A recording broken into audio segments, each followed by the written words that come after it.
오늘은 저희가 오늘 잠언 27장 말씀을 통해서 우리 스스로가 자랑하는 것이 아니라 타인으로 하게 하는 삶에 대해서 함께 나눌 텐데요. 이 본문 말씀 가운데는 우리가 내 스스로를 자랑하고자 하는 우리 안에 있는 죄악된 본성 또는 죄성이 있는데 그걸 드러내고 있고요. 또한 그걸 우리가 어떻게 다룰 수 있는지, 어떻게 우리가 지혜롭게 타인으로 하여금 나를 칭찬하게 하는 게 무엇인지 우리가 본문을 통해 살펴보도록 하겠습니다. 우리 성도님들 혹시 칭찬에 굶주려 있지는 않은지 모르겠습니다. 모든 사람이 인정받고 칭찬받고자 하는 마음이 있는데요. 인정받고 칭찬받는 것 자체가 삶의 목적이 되어서는 결코 우리가 오늘 잠언에 있는 말씀을 깨달을 수가 없습니다. 하나님께 인정받는 것, 그리고 내가 누군가에게 칭찬받으려고 하는 욕망, 욕심을 내려놓는 게 저희에게 필요한데요. 반드시 우리는 서로 인정하고 존중해야 합니다. 그런데 만약에 우리의 삶 안에 내가 누군가에게 인정받고자 하는 그 욕구를 쫓아 살게 되면 우리는 분노심과 질투심에 휩싸일 수밖에 없고요.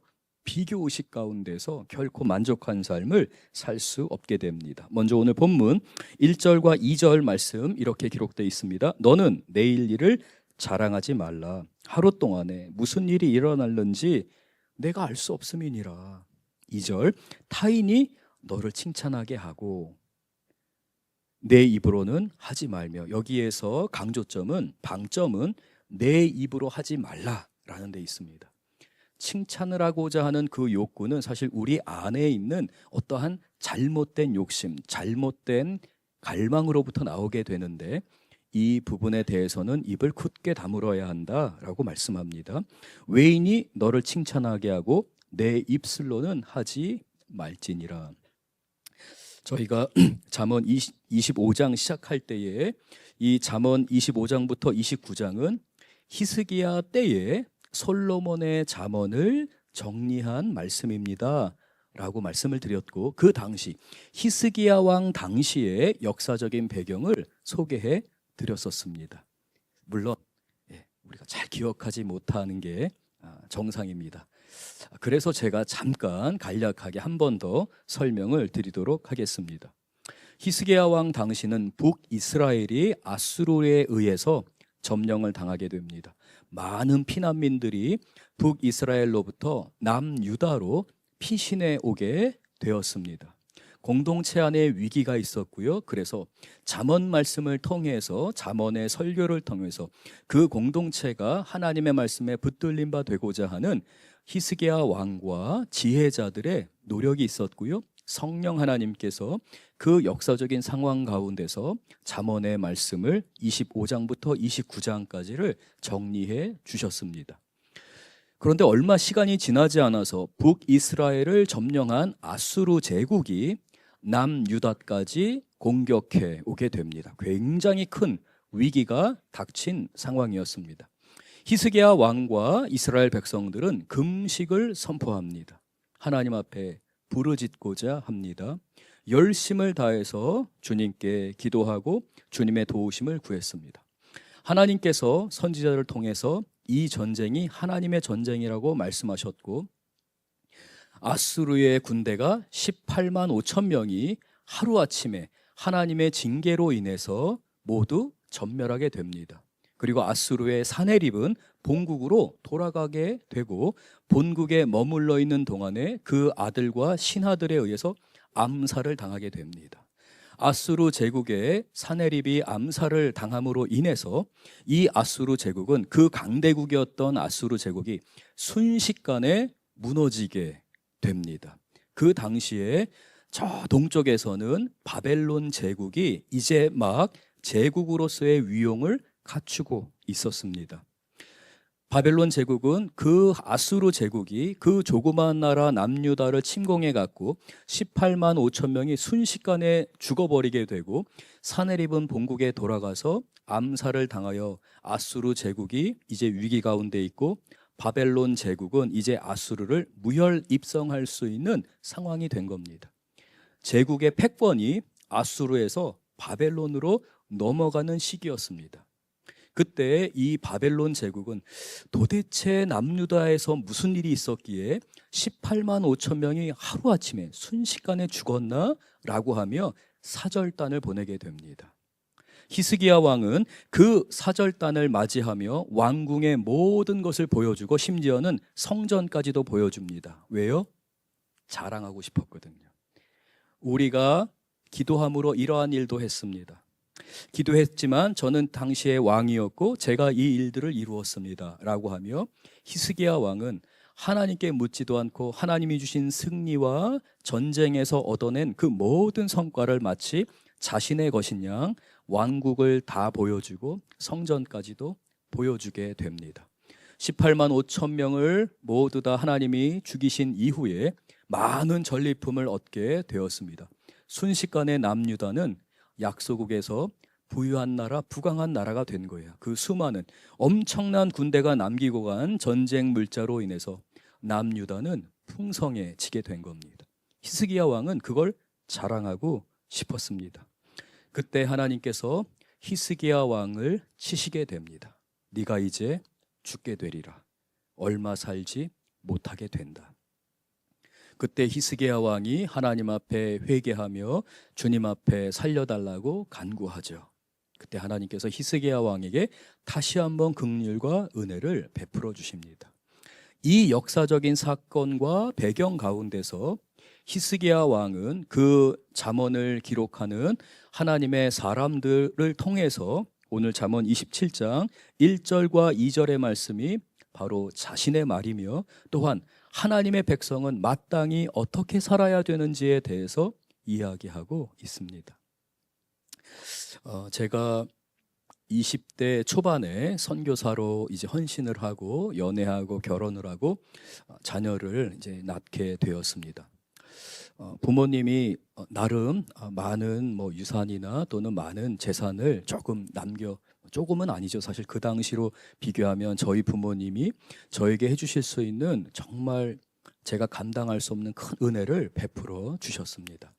저는 그 모든 재정을 선교와 전도 사역 그리고 복음 전도하는 데에 사용하기로 결정합니다. 아버지는 사실 동의하실 수가 없었어요. 하지만 저는 하나님께 제 삶을 좀 맡기겠습니다 라고 했습니다. 젊을 때에 하나님께 가장 하이라이트인 시간을 주님께 드리자라고 생각했습니다. 세월이 흘러 나이 30대 중반쯤이 되었을 때 수중에 남는 것은 아무것도 없었습니다. 사역했던 전부 제 젊은 인생을 다 하나님께 바쳤던 헌신했던 그 기억이 남아있고 30대 중반이 되었을 때 아이들을 양육해야 하고 그 아이들이 이제 막 공부를 해야 하고 필요한 공부들을 위해서 지원을 해야 되는데 부모로서 제가 해줄 수 있는 게 많지가 않았습니다.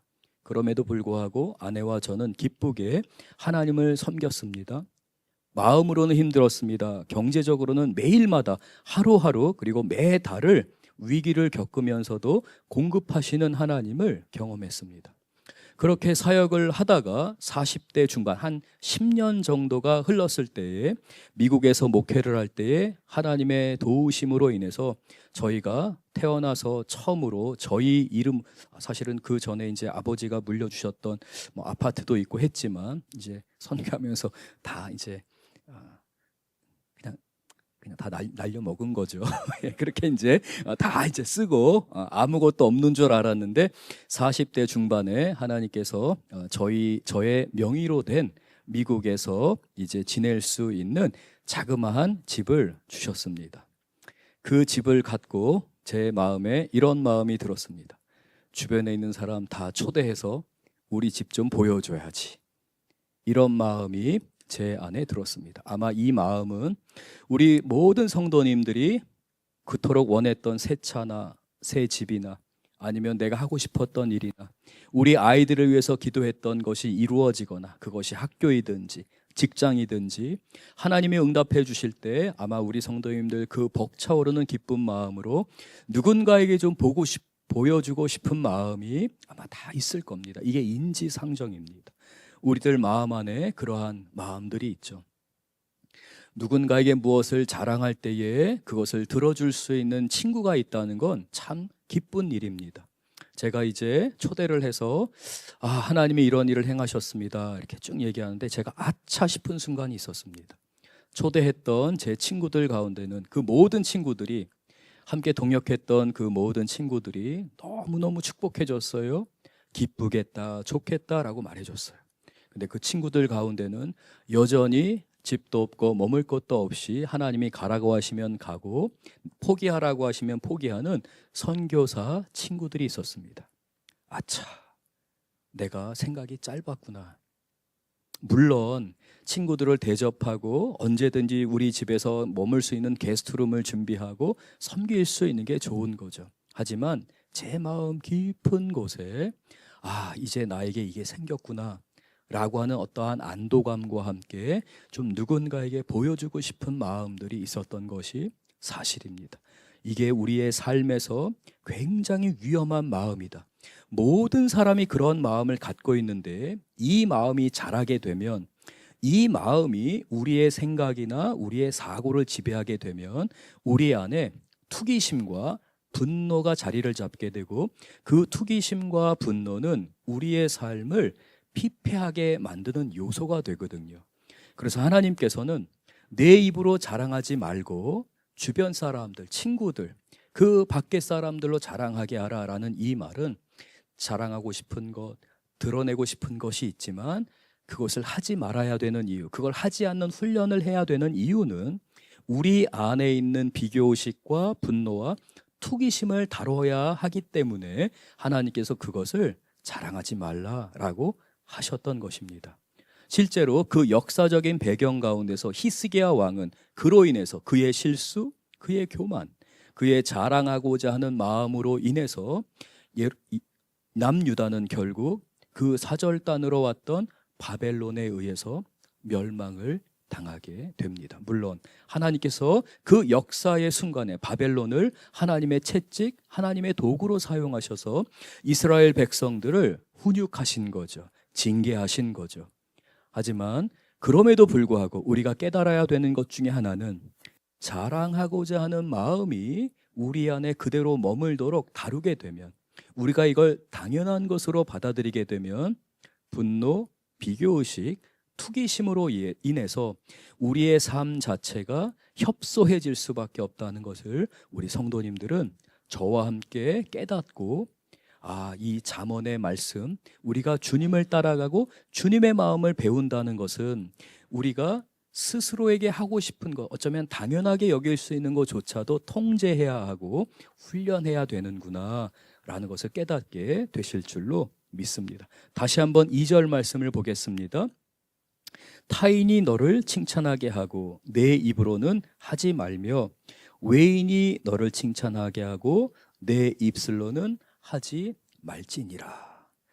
그것을 자랑하거나 드러내지 말지니라. 그러나 너의 주변에 있는 타인이 너를 칭찬해 줄 때에는 네가 그 자랑하고 싶은 것을 그 사람이 대신 해주는 것이 아니라, 그 사람은 너를 정말 아끼고 너를 축복하며 너의 삶에 꼭 필요한 사람인데 그 사랑하는 사람이 너를 칭찬하게 하는 것, 그것은 그 사람과 너의 삶에 있어서의 관계의 열매이다 라고 말씀하는데요, 뒤에서 그 부분은 우리가 살펴보도록 하겠습니다. 3절과 4절 우리 같이 한번 읽겠습니다. 돌은 무겁고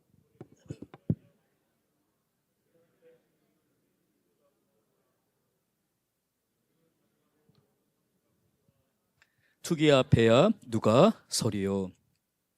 우리가 살아갈 때에 우리는 움직입니다. 활동합니다. 그럴 때에 돌을 쥐고 있거나 모래를 쥐고 있다면 그것은 천금과 같을 것입니다. 아마 몸이 아파 보신 분들은 이 말이 무슨 말이신지 알 겁니다. 몸살이 한번 나보면요, 정말 천근 만근을 쥐고 있는 것 같거든요. 그런데 분노는 미련한 자의 분노, 깨닫지 못하고 자신을 드러내고 자랑하려고 하는 그 내면 가운데 있는 마음을 통제하지 못하고 그저 히스기야 왕이 실수했던 것처럼 그것을 겉으로 드러내고 자랑하려는 그 미련한 자의 삶에 문제가 있는데, 그것은 분노, 비교의식, 남들보다 앞서고자 하는 그 마음인데 그 분노가 사실은 우리의 인생을 천근만근으로 만드는 것처럼 무거우니라. 우리의 인생을 나락으로 떨어뜨리느니라. 미련한 자, 마음을 통제하지 못하는 자, 그 분노를 그대로 발산하는 자는 그 인생이 이와 같이 협소해지고 피폐해지고 느리게 되고 무거운 인생이 되느니라 라고 말하며 4절은 분은 잔인하다. 그 분노는 잔인하다. 그리고 노여워하는 것, 그 분노를 표출하고 그것을 폭발시키는 것은 창수, 엄청난 물의 양에 휩싸여서 그 자연재해 앞에서 모든 것이 휩쓸려 가는 거와 같은데 바로 투기가 그와 같으니라. 비교하고 투기하고 시기하는 마음으로 있게 되면 그 자랑하고자 하는 마음을 그대로 다루지 않고 그대로 남겨두게 되면 너희들은 잔인한 삶의 결과를 보게 되고 창수에 의해 엄청난 물의 양에 의해서 인생이 휩쓸려 가듯이 너희는 그와 같이 되느니라 라고 말씀합니다. 잠언의 말씀은 그래서 오늘을 살아가는 우리 현대인들에게 물질 만능주의, 물질이면 전부이고 다른 사람과 비교했을 때 내가 더 가지려고 하는 마음, 내가 더 많은 것을 가지려고 하는 그 모든 경쟁심에 대해 경종을 울리고 있습니다.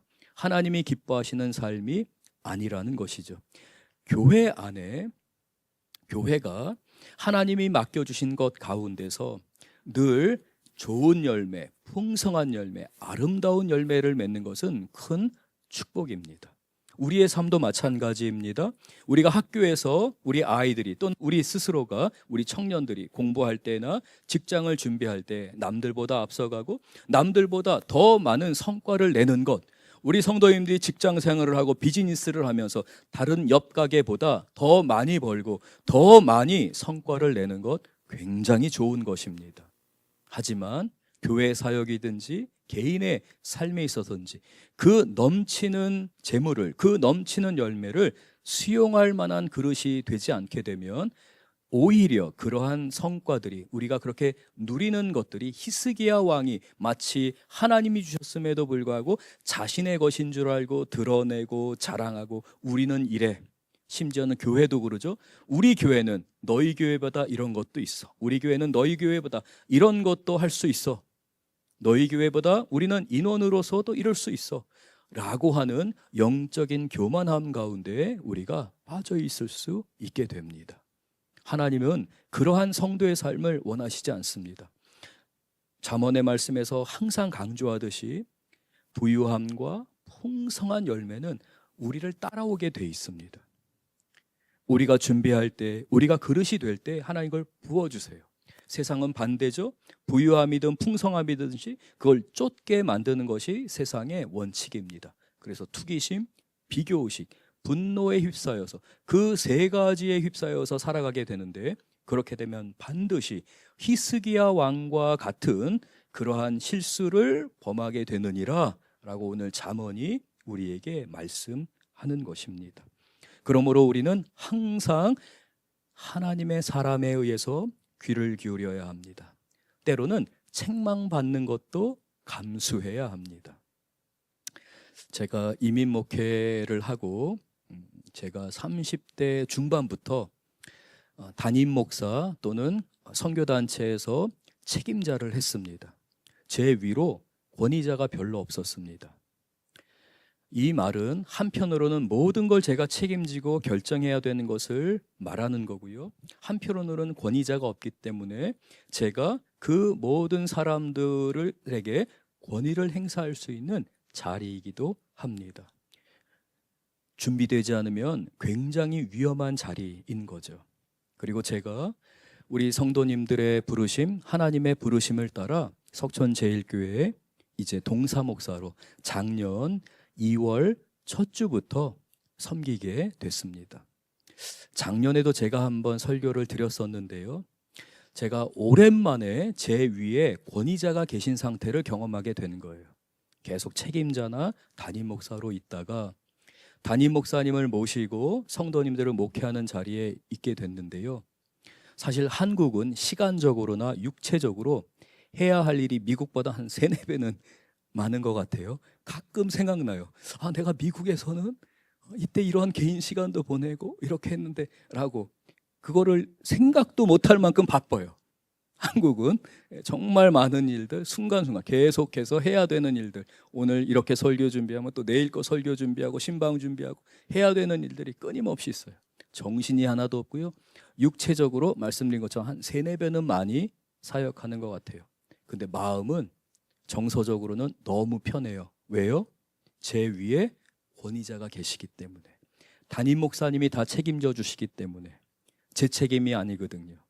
동사 목사의 자리 자체가 책임질 일이 없어요. 담임 목사님 책임지시는 거거든요. 제가 정말 오랜만에 제 위에 권위자가 있는 걸 보게 됐습니다. 그리고 때로는 담임 목사님의 그 자리를 어떻게 해서든지 섬기고자 성도님들의 필요를 항상 보게 되죠. 근데 여전히 부족한 저의 모습을 보게 됩니다. 그래서 때로는 담임 목사님께 조언을 구하게 되고, 또 때로는 따끔한 교훈의 말씀을 듣기도 합니다. 이게 축복이에요. 누군가가 우리에게 잘못했을 때는 잘못했을다, 그리고 이러한 부분에 있어서는 돌이켜야 한다 라고 하는, 내 면전에서, 내 앞에서 누군가가 그 얘기를 해주게 되면 우리는 분노, 비교의식, 그리고 투기심으로부터 히스기야 왕과 같은 실수를 범하지 않는 훈련을 할 수 있게 됩니다. 내가 자랑할 수 있는 게 없구나.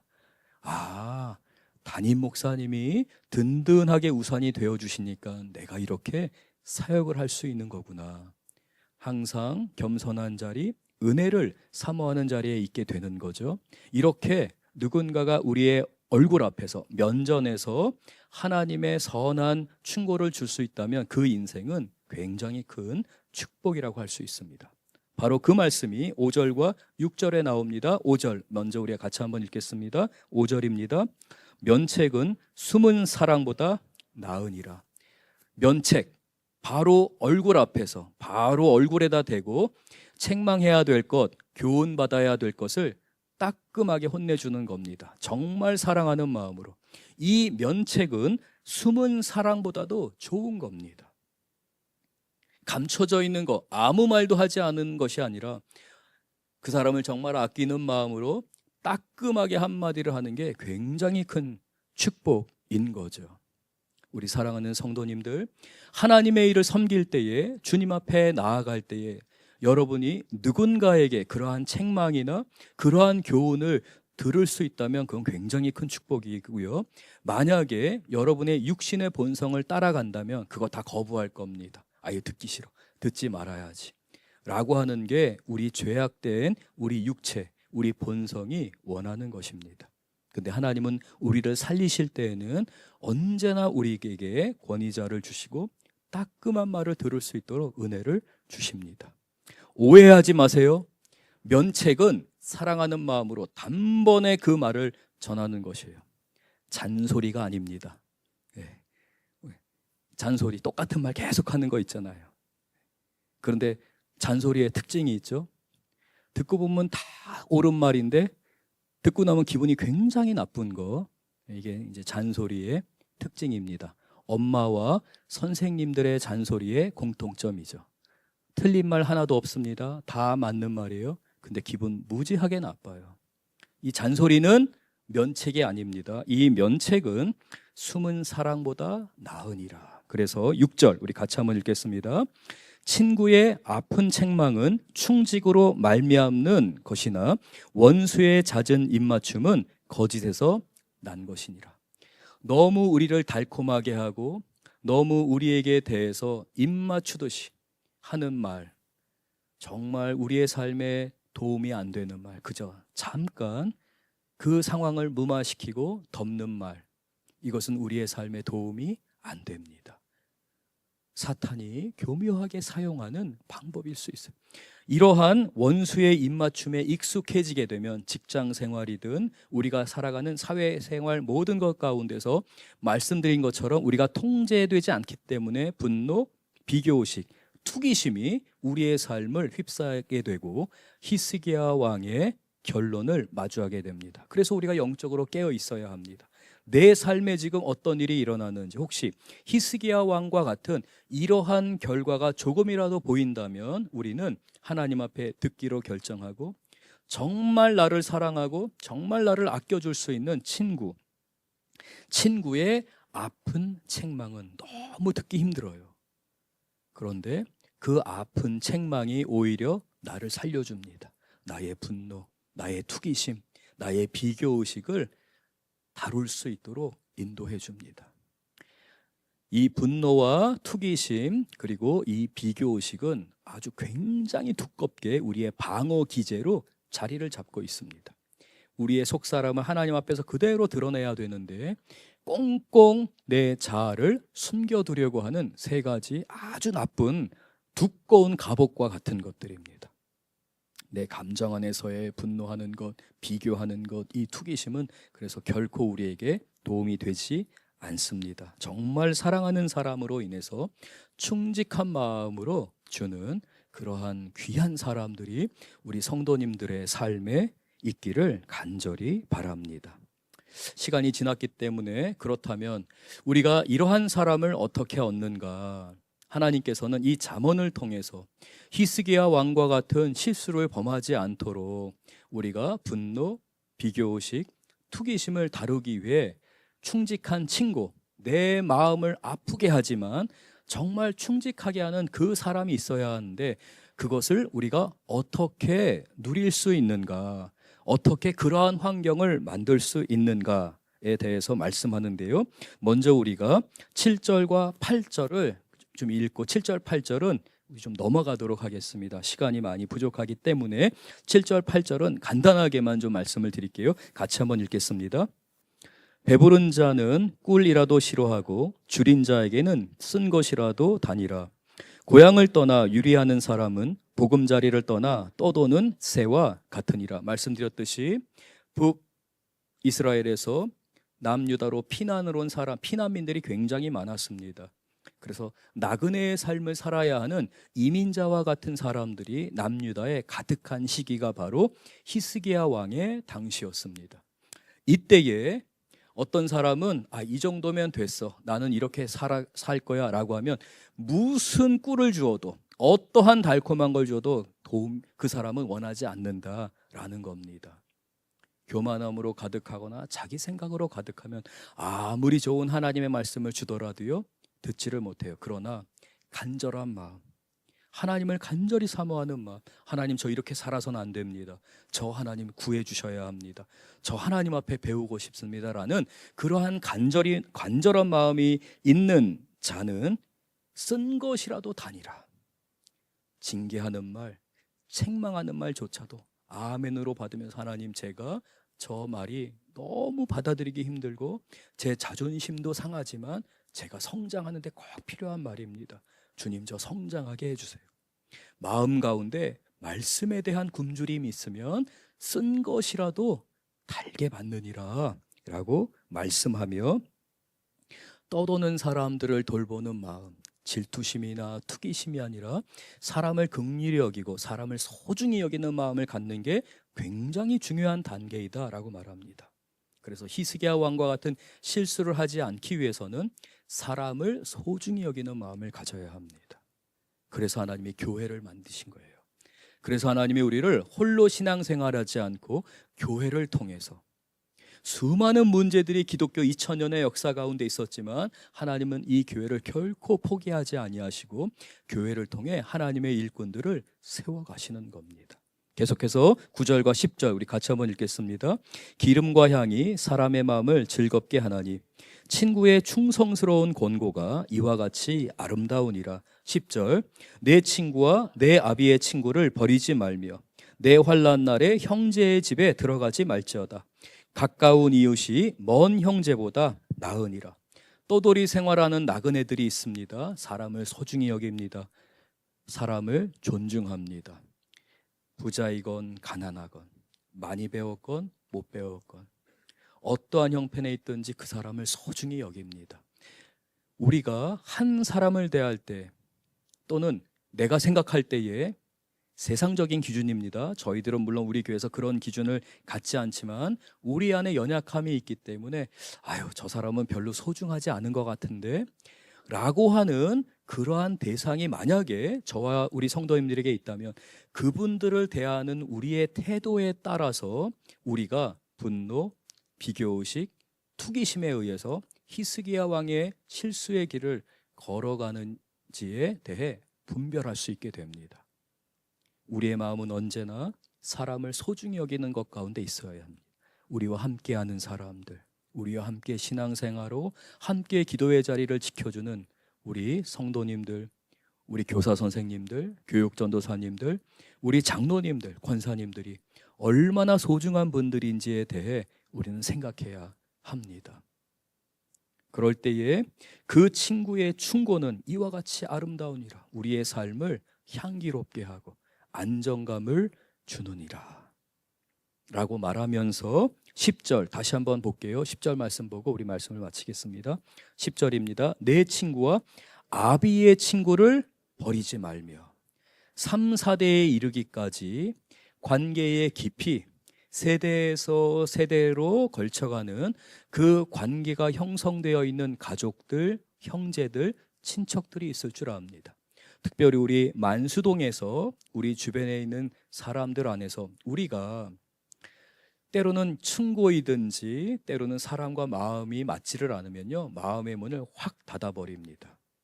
마음의 문이 닫히면 닫힐수록 우리 관계의 깊이와 넓이는 좁아질 수밖에 없습니다. 계속 쓸쓸히 홀로 남는 길을 갈 수밖에 없어요. 이 홀로 남는 길을 가는 대부분의 이유는 분노, 비교의식, 투기심 때문에 그렇습니다. 잠언은 그래서 예수님 안에서 이 부분을 다뤄야 하는데 너희들은 너희의 삶을 지킬 수 있도록 너희들이 하나님이 주시는 그 은혜의 자리, 축복의 자리를 지키는 복된 가정 되도록 아비의 친구 또는 그 위에 할아버지도 있을 수 있고요, 그 가족들과 함께하는 사람들을 돌볼 수 있어야 하느니라. 그리고 그렇게 돌보는 상황 가운데 누가 나타나요?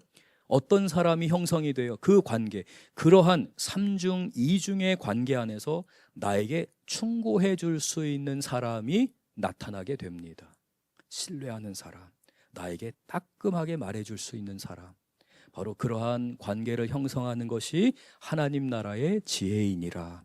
우리가 아버지 학교와 3040 컨퍼런스를 준비하는 가운데 있습니다. 아버지 학교를 통해서나 3040 컨퍼런스 조금 방향성이 다릅니다. 아버지 학교는 가정의 영적인 제사장을 세우기 위해서 우리가 기도하며 심혈을 기울여서 지금 스태프들이 기도하며 열심으로 섬기고 이제 이번 주 토요일부터 영종도까지 가서 훈련을 받고 오려고 합니다.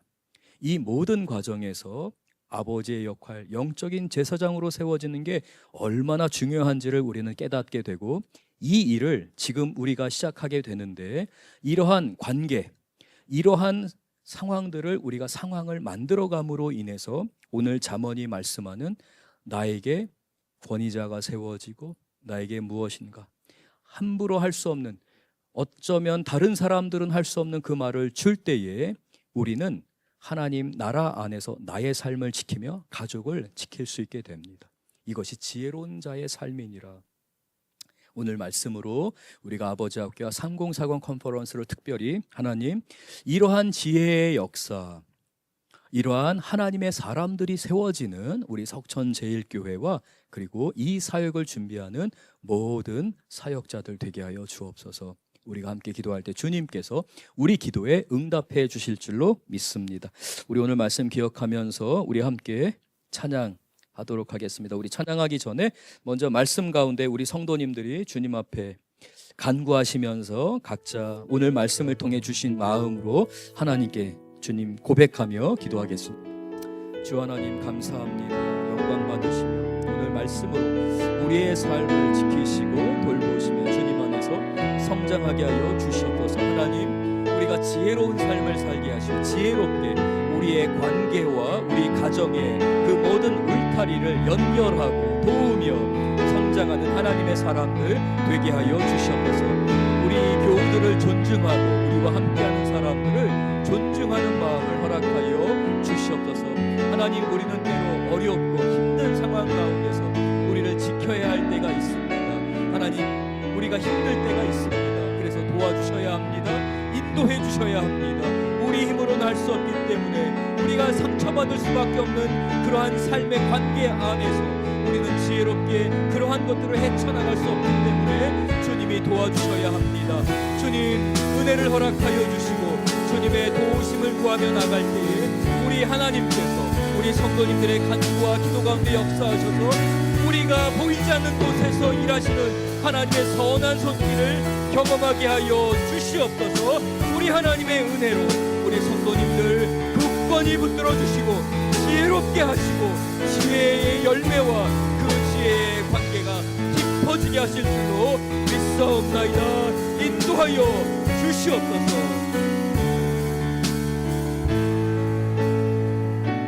하나님, 우리 성도님들의 간구와 기도 가운데 응답하시며 찬양 가운데 또한 고백할 때에 우리 성도님들과 함께 하나님, 우리에게 준비하신 그 놀라운 하나님의 역사를 이루어 주옵소서.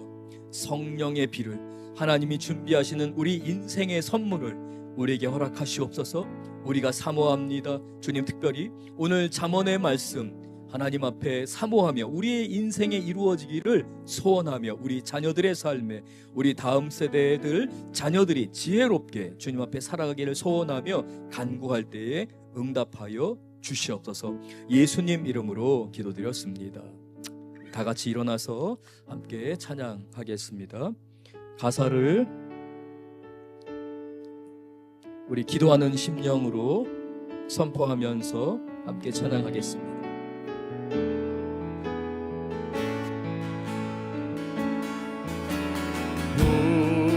우리 주는 위대하며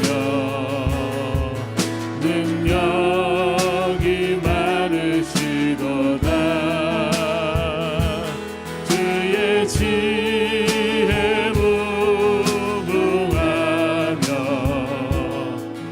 인자는 영원하도다. 상한 자를 고치시며 상처를 싸매시도다. 별들의 수를 세시며 이름을 붙이셨도다. 그가 구름으로 하늘을 덮으시며 땅을 위하여 비 준비하시니 예루살렘아, 우리가 간절한 심령으로 여호와를 찬송할지어다. 내 하나님을 감사함으로 그 앞에 나가며 주 임재 앞에 그가 구름으로 하늘을 덮으시며 그가 구름으로 하늘을 덮으시며 땅을 위하여 비 준비하시니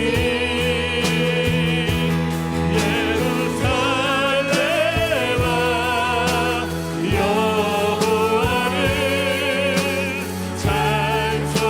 찬송할지어다. 내 하나님을 감사함으로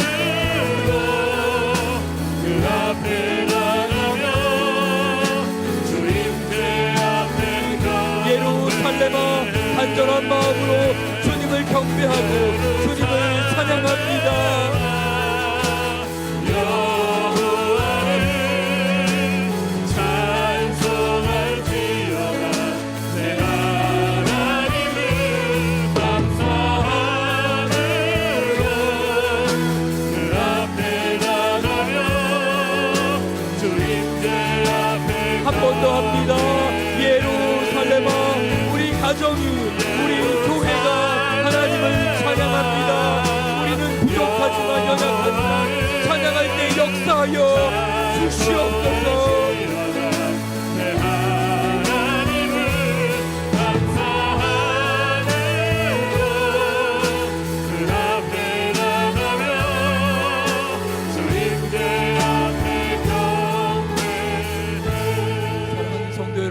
우리가 이 시간 감사함으로 주 앞에 나가길 원합니다. 하나님이 준비하십니다.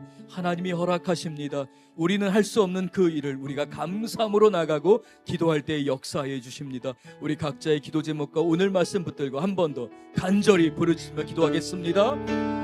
주여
구름으로 하늘을 덮으시며 그가 구름으로 하늘을 덮으시며 우리를 위하여 준비하신 줄 믿습니다.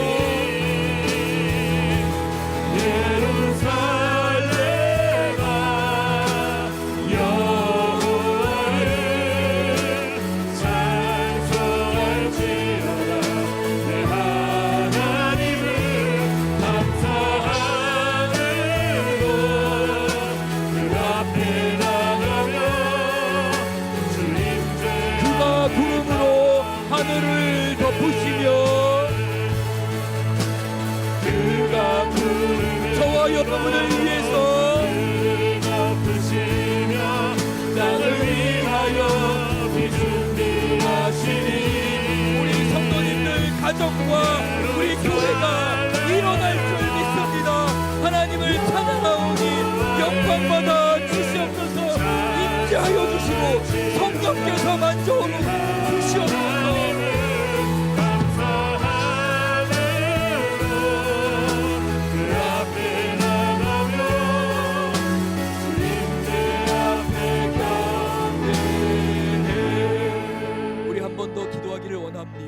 사랑하는 성도님들, 우리는 그리스도인입니다. 예수님의 제자들입니다. 우리의 삶 안에 주님이 함께 하십니다. 약속하셨습니다. 주님이 우리 안에 거하시기 때문에 지혜를 구할 때에 주님이 지혜를 주십니다. 오늘 말씀 가운데 주님 지혜 깨닫게 하시고 우리 가정이, 우리 하나님의 백성들이 지혜로운 삶, 주님 기뻐하시는 삶 살게 하여 주시옵소서. 열매 맺게 하여 주옵소서. 우리 성도님들과 우리 자녀들을 위해서 하나님이 지혜 부어주시도록, 능력 주시도록 우리 함께 다시 한번 간절히 부르짖으며 기도하겠습니다.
사랑과 은혜가 많으신 하나님 아버지, 오늘 말씀을 통하여서 우리 안에 드러내고자 하고 인정받고자 하고 자랑하고자 하는 마음이 모든 사람이 갖고 있는 마음이라 당연한 것으로 알았지만, 우리가 그 마음을 다루지 않을 때에 우리는 결국 노함과 시기심과 질투심, 투기하는 마음, 비교의식 가운데에서 결국 우리가 실수할 수밖에 없고 교만에 빠질 수밖에 없는 우리의 삶을 바라보며, 진정 지혜로운 자는 우리에게 권위자를 세워주시고 우리를 충고하시는 것이 얼마나 큰 축복인지를 깨닫고, 우리 자녀들을 위해서, 우리 가정과 우리 교회를 위해 우리가 다양한 관계 안에서 사람을 소중히 여기며